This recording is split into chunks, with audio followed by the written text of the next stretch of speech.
Hi, good morning, everyone, or good afternoon, depending on where you're joining from. Thank you for joining us today for this Puerto Vallarta destination debrief. For those of you who don't know me or don't recognize me, no, I'm not Henley or Leslie. They're usually the ones doing this. My name is Brian Lonergan. I'm a member of the HQ team here at Fora, part of the HQ travel advisor team, and the client development lead managing our client leads program. And today we are talking about all things Puerto Vallarta and Punta Mita. I had the great privilege of leading a group of our advisors on a fam trip to Puerto Vallarta last week.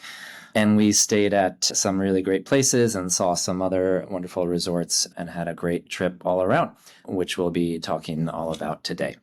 So here is a little bit of what we're going to cover today. You can read the list. I won't go through the whole thing. But there's a lot of great content in this deck that our team has prepared here. Some of it we will spend a little bit more time on than others, but you can always refer back to this and for lots of tips on Puerto Vallarta and what to do and where to stay. Okay, so why Puerto Vallarta? I want to talk about a couple things today, but one of the things we're going to touch on is the difference between Puerto Vallarta and Punta Mita. You will often hear them used interchangeably. There are distinctions and differences.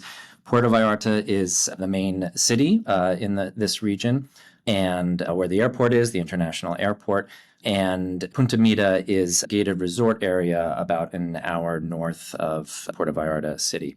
So just keep that in mind. You may hear me use one when I mean the other, but just something to keep in mind for when we're talking about everything here. Puerto Vallarta, resort city on Mexico's Pacific coast.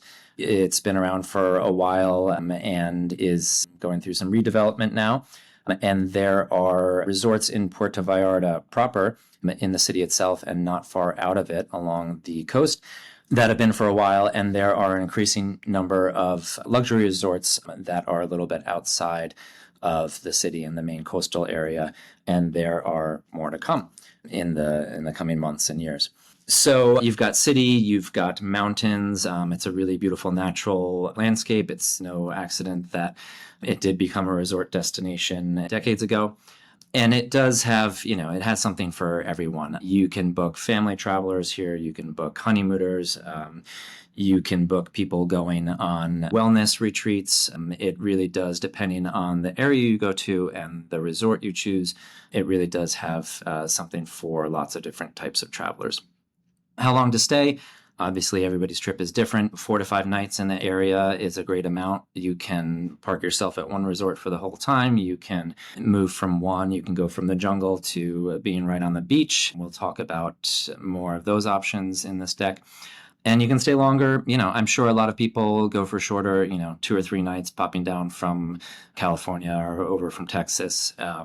So it really depends. But 4 to 5 nights is a good amount of time.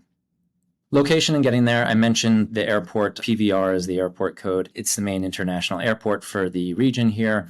You have great connectivity, particularly from the western United States, Texas. I know a number of our advisors that were on the trip last week are based in Dallas, and they had, a pretty easy flight. Well, I won't speak for them, but they had good connectivity into Puerto Vallarta.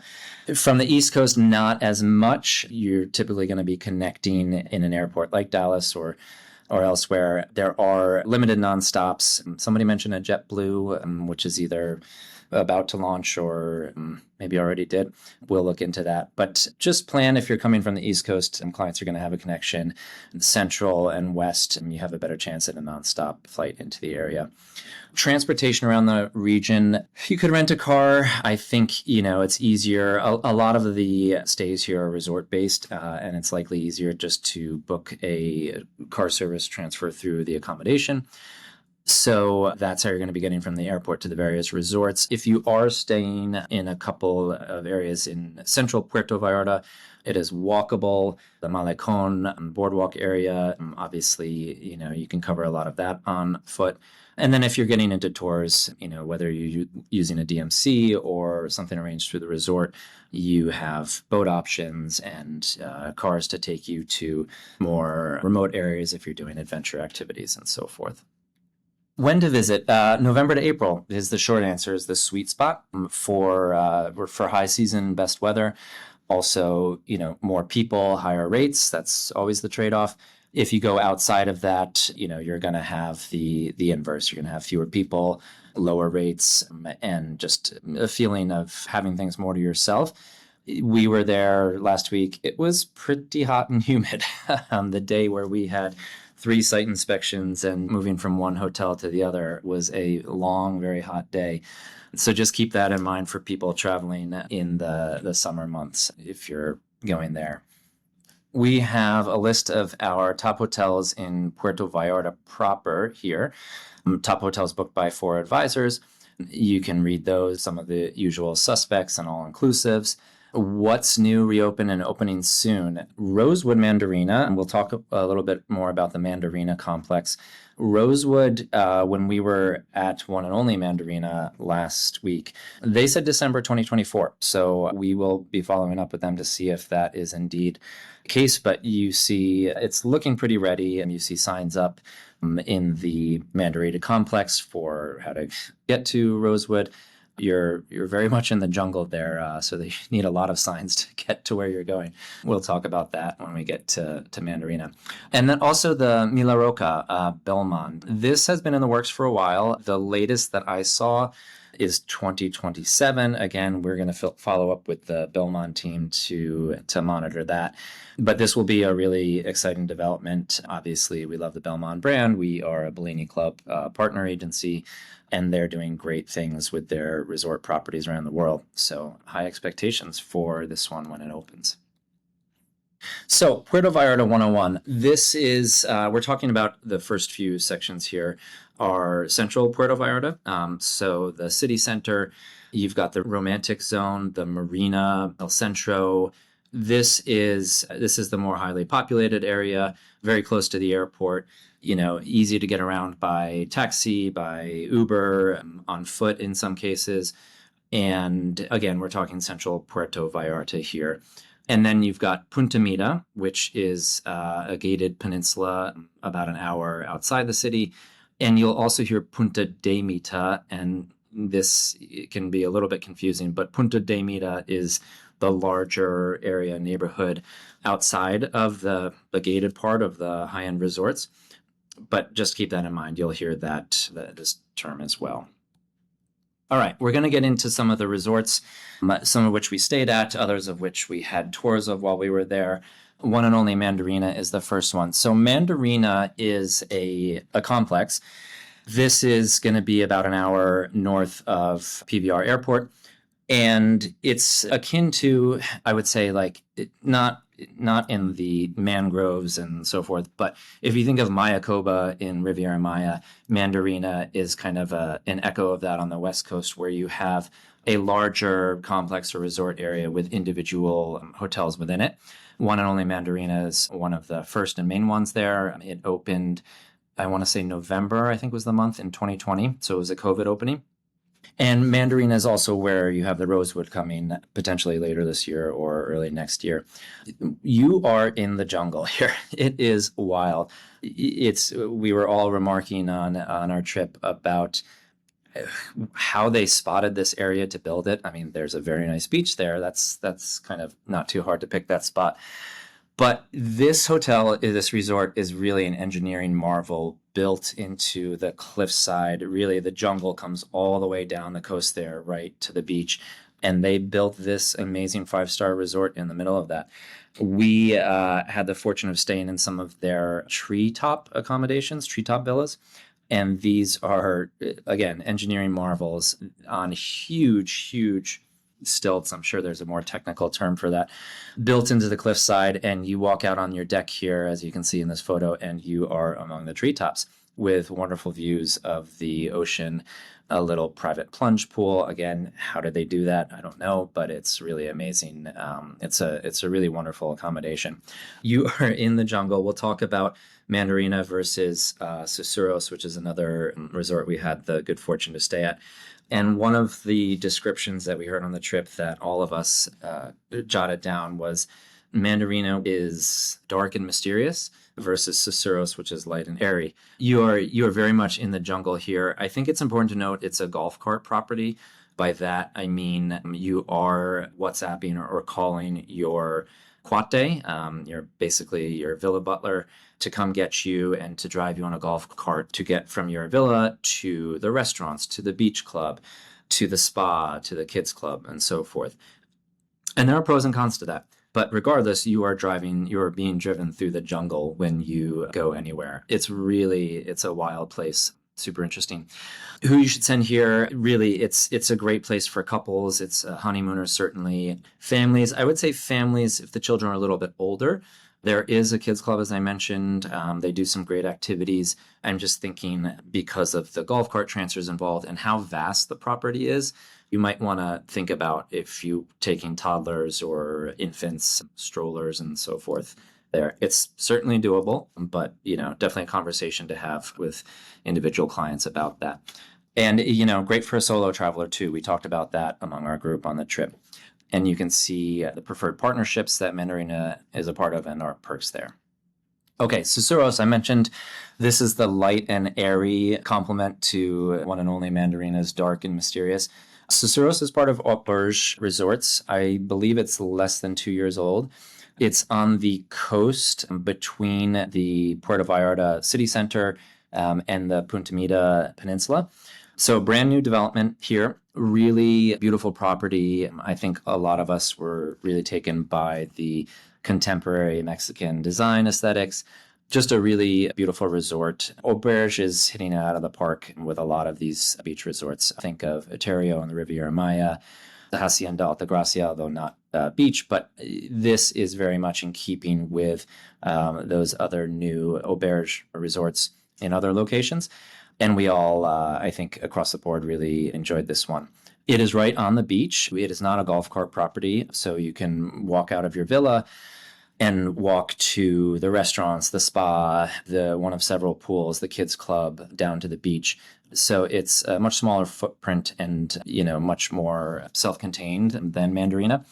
And let's see, who would you put here? We had an interesting discussion in one of our Slack channels with Henley about families and the best family property. I think they have a wonderful kids club here. So I think for families with younger children, say up to 9 or 10 years old or so, they would, I imagine, enjoy the kids club a lot. Tweens, yeah, maybe not. They might feel like there's maybe not enough to do. That's a debate that will continue here. Teenagers, I think, would have a blast here. There's surfing, there's snorkeling, there's a lot of activities off property that the resort offers. Things like ATV rides and so forth. There's cooking classes. We had a mixology class when we were there, which was a lot of fun. So something for everybody. Honeymooners would be great for. And also wellness. I ran into a woman here who was leading a Pilates retreat for 23 other women and they were all staying at Susurros and using the wellness facilities there. Great spot too. So really great one to know about from Auberge Resorts on the Pacific coast of Mexico. St. Regis Punta Mita. Okay, so now we are up in the Punta Mita Peninsula. St. Regis is one of 3 main resorts here. There's actually a couple others, but the ones that we're going to talk about, St. Regis, really lovely resort, just finished a major renovation to the entire property. So rooms, suites, villas, public areas, grounds. So it's really looking great these days. It's got this gorgeous, you walk into the lobby and they give you a welcome drink and sit you down and you check in and you've got this just straight shot over these series of cascading infinity pools to the Pacific Ocean. It makes an impact, and it's a lovely place. Let's see, from the notes I took, we have 120 keys at St. Regis Punta Mita, so that's the size. It's not nearly as large as some of the bigger all-inclusive resorts in the region.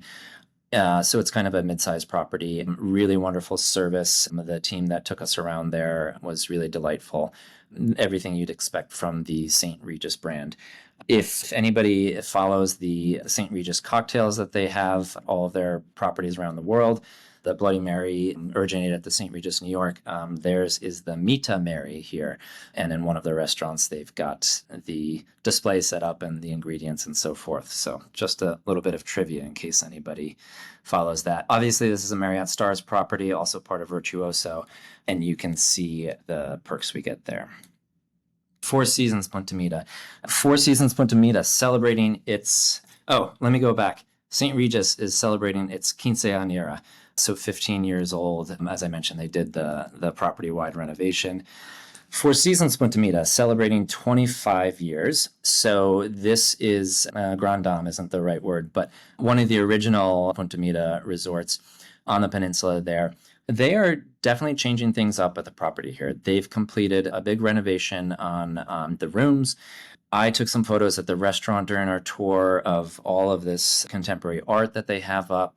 It really, particularly in the public spaces, they're really going for a more contemporary look and feel, and that may be due to some of the competition that is entering the market here now. This is, listen, everything you expect and in the Four Seasons. Wonderful for families, couples, particularly kids that are in that hard to please or entertain age bracket, tweens. There's a lot of water activities. There's a lazy river now. That was part of the recent renovations. Kids Club, obviously, things for different ages. So, this is a great option for just about anybody. Families, multi-gen certainly would be a great property. Couples, families with young kids, families with tweens, teenagers, probably too. That's a Four Seasons after all. But the things to keep in mind here, again, it's 25 years old, but they have done a lot of renovations recently. The photo that you see here in the deck is one of their renovated rooms. The grounds are gorgeous, perfectly manicured. I'm a huge fan of the contemporary art sculptures that they have dotting the property. So really, again, everything that you would expect from the Four Seasons brand. And we are, of course, a preferred partner agency. Naviva. How much time do we have? Naviva. It's hard not to have your heart stolen by Naviva when you visit it. This is a brand new concept from Four Seasons. It is really unique, certainly in this region and perhaps the world. This is a tented property, although it doesn't always feel like a tent once you get into it because the product is so remarkable, exquisite, high-end. There are 15 tents, and that's it.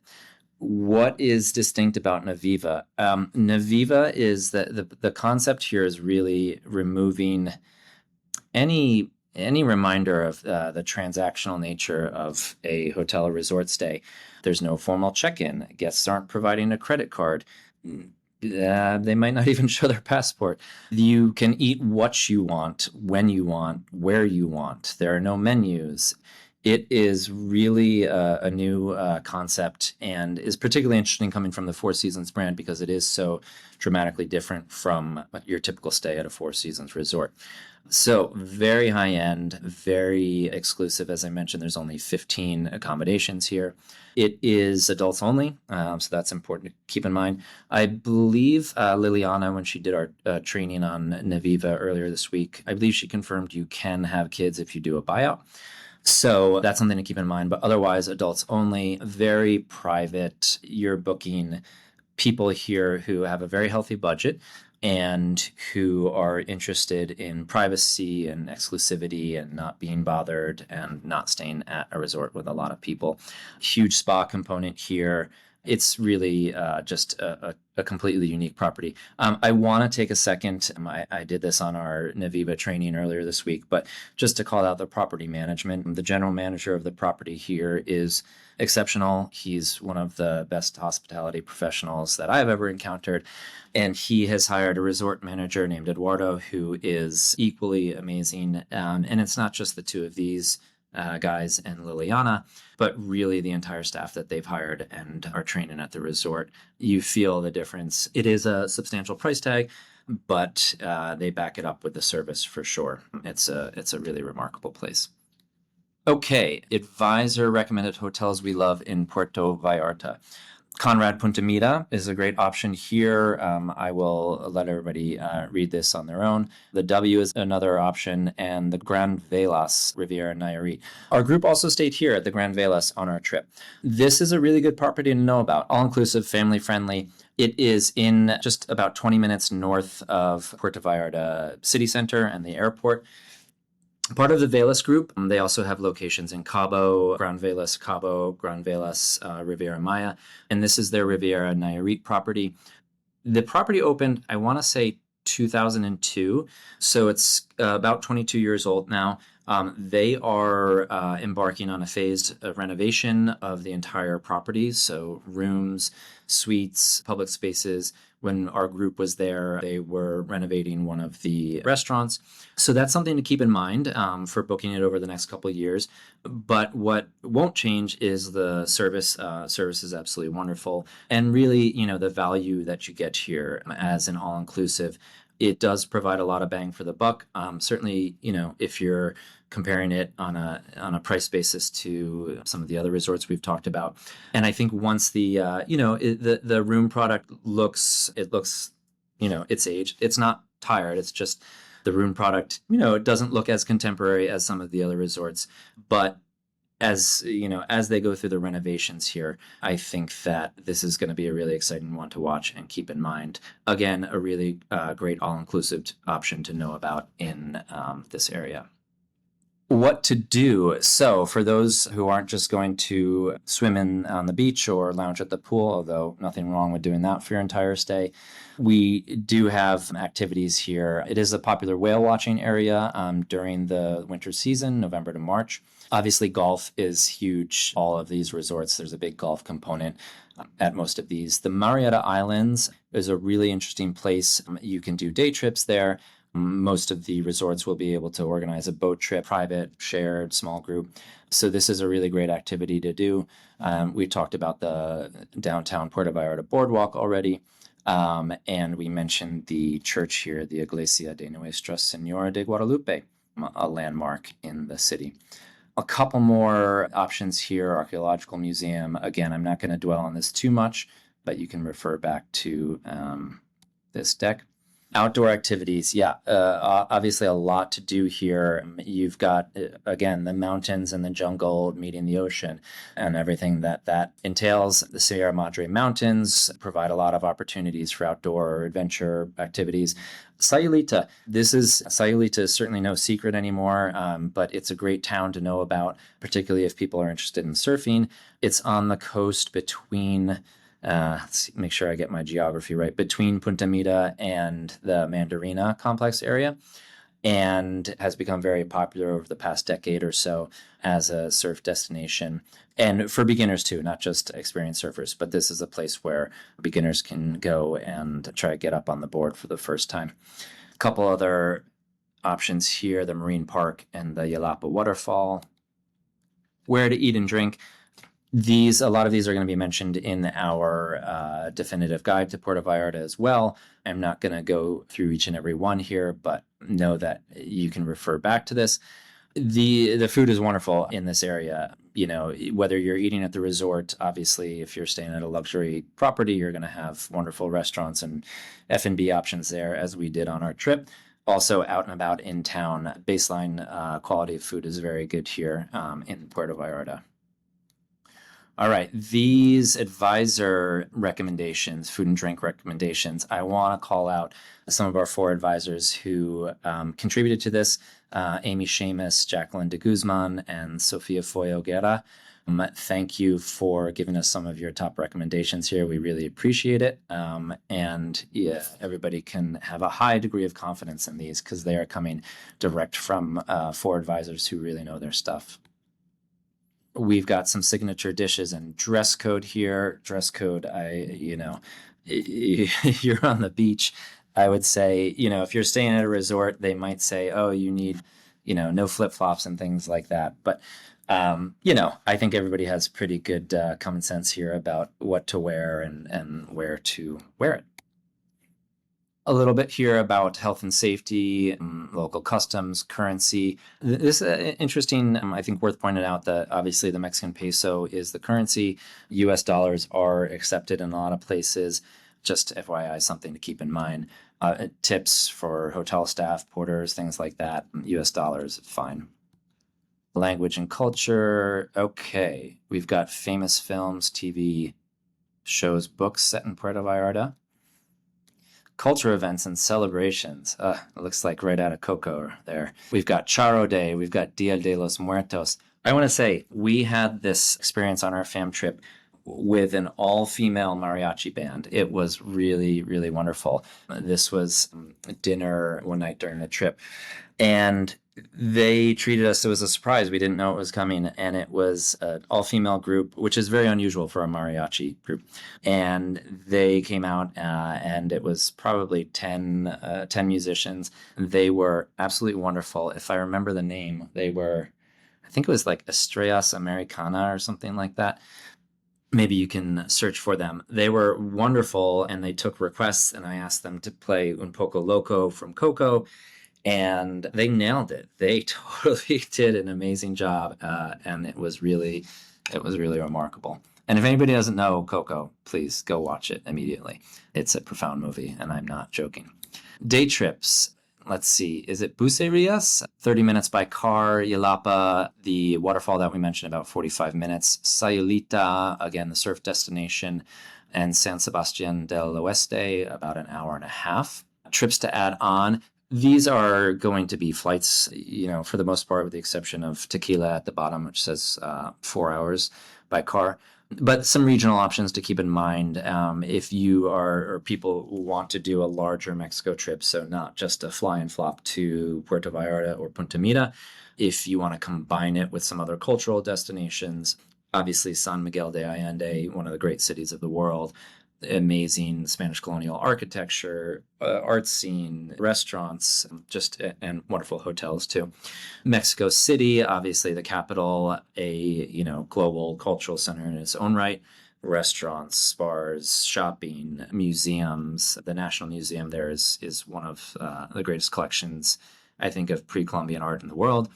Tamarindo, Morelia, all these are really great options to keep in mind to discuss with clients if they're, again, interested in doing a wider Mexico trip beyond just the resorts in Puerto Vallarta and Punta Mita. If not Puerto Vallarta. Okay, so what are we saying here if not Puerto Vallarta? Similar mix, other destinations with a similar mix of natural beauty, lively atmosphere. Cape Town. Certainly, comparisons to be made for the natural environment and the mountains coming down to the ocean. So Cape Town could be one to think about, obviously, depending on where you're coming from, a little bit farther afield. But, a definitely great alternative. Lisbon, Portugal, Bali, obviously, again, takes some more time to get to. But Bali could be a great option for people if they're looking for something like what you find in Puerto Vallarta.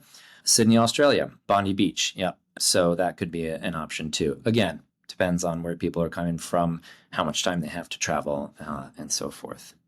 So I hope this was helpful. Again, Puerto Vallarta resort area on the Pacific coast of Mexico, good connectivity from the West Coast, central U.S. You might need a connection from the East Coast, but some really great resorts in both Puerto Vallarta proper, Punta Mita, the peninsula a little farther north, and now the Mandarina development as well, where the one and only is, and the Rosewood is coming. So keep all of those in mind, everybody, and talk to you soon. Thanks for joining today.